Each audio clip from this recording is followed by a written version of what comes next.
Pemirsa, awal tahun 2025 menjadi periode yang penuh tantangan bagi dunia ketenagakerjaan Indonesia. Gelombang PHK melanda beberapa sektor industri. Meski demikian, pemerintah memiliki jurus jitu hadapi ancaman badai pemutusan hubungan kerja di Indonesia.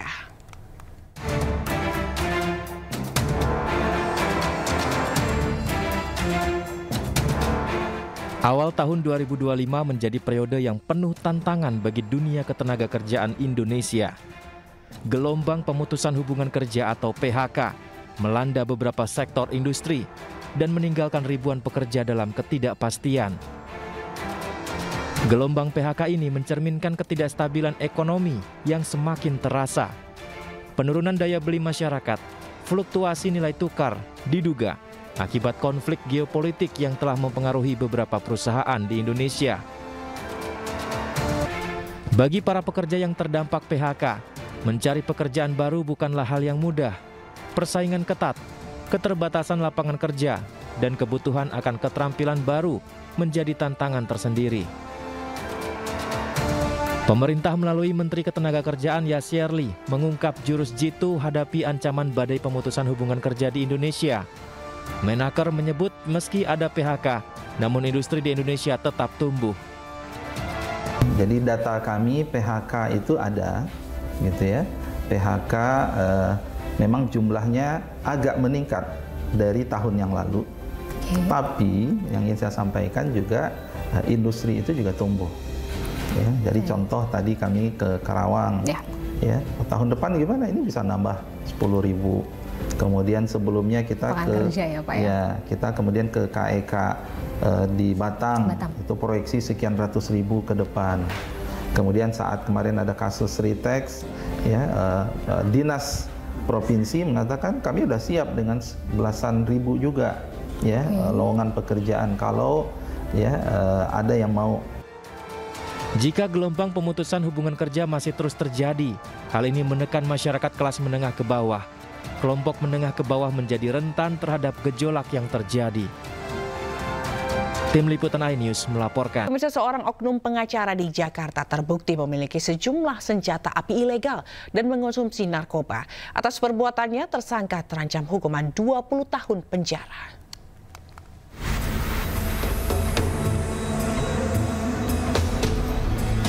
Oknum pengacara berinisial S terbukti memiliki senjata api ilegal jenis Makarov berkaliber 7,65 mm. Selain itu, polisi juga mendapati senjata laras panjang airsoft gun serta narkoba jenis sabu dan ganja yang disimpan di dalam mobil. Dari hasil pemeriksaan, tersangka diketahui membeli senjata api ilegal dari seseorang berinisial A seharga 30 juta rupiah dan terbukti mengonsumsi narkoba.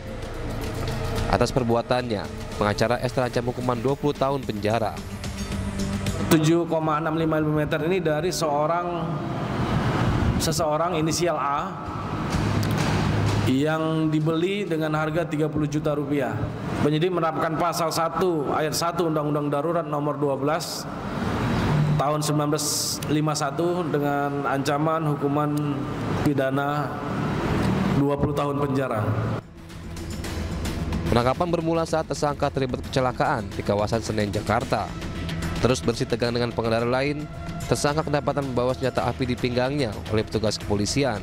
Polisi kemudian memeriksa rumah tersangka dan menemukan sejumlah senjata api ilegal dan narkoba. Dari Jakarta Pusat, Rani Sanjaya, iNews melaporkan. Pemirsa, Jonathan Frizzy diperiksa oleh Satres Narkoba Polres Bandara. Public figure maksud kami yang disapa akrab Ijong ini diperiksa sebagai saksi atas dugaan obat keras yang ditemukan dalam rokok elektrik.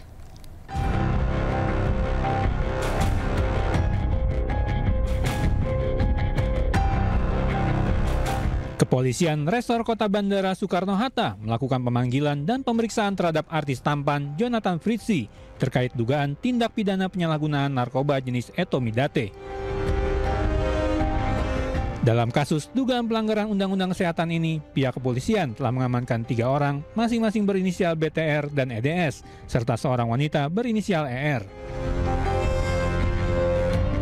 Jonathan Frizzy sendiri statusnya masih sebagai saksi dan telah diperiksa sebanyak 1 kali pada 17 April 2025. Namun pada pemeriksaan kedua 21 April 2025, artis dengan panggilan Ijong itu absen dengan alasan sakit.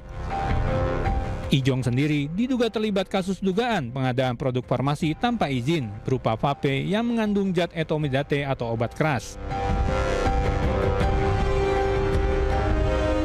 Pihak Satres Narkoba Polresta Bandara Suta menyatakan kasus ini terungkap pada bulan Maret 2025 setelah pihaknya menerima penyerahan dari Bea Cukai Bandara Soekarno-Hatta berupa penumpang yang kedapatan membawa vape mengandung obat keras jenis etomidate. Penyelidikan lanjutan berujung pada penangkapan terhadap ketiga tersangka. Keributan terjadi saat sejumlah awak media mencoba meliput sebuah ruko yang diduga menjadi tempat penyaluran tenaga kerja bodong. Seorang pria yang tak diketahui identitasnya tiba-tiba mengamuk dan menghalang-halangi wartawan yang tengah mencari berita. Apa? Lu mau nyapa? Gua nggak ada urusan sama lu. Juga ada urusan sama lu ya, cuma yang luar kawan. Keributan terjadi di Ruko Plaza Bekasi Jaya, Arenjaya, Bekasi Timur. Sejumlah wartawan yang tengah meliput lokasi yang diduga menjadi tempat penyaluran tenaga kerja bodong tiba-tiba dihadang oleh pria tak dikenal. Selain memaki, pelaku juga sempat mengancam wartawan yang berujung pada ketegangan. Kericuhan baru mereda setelah seorang warga berusaha menarik dan menjauhkan pelaku dari lokasi ruko.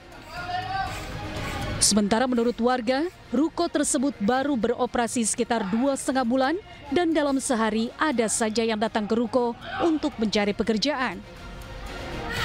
Para pencari pekerjaan tersebut diiming-imingi langsung masuk dan bekerja setelah membayar sejumlah uang mulai dari Rp600.000 hingga jutaan rupiah.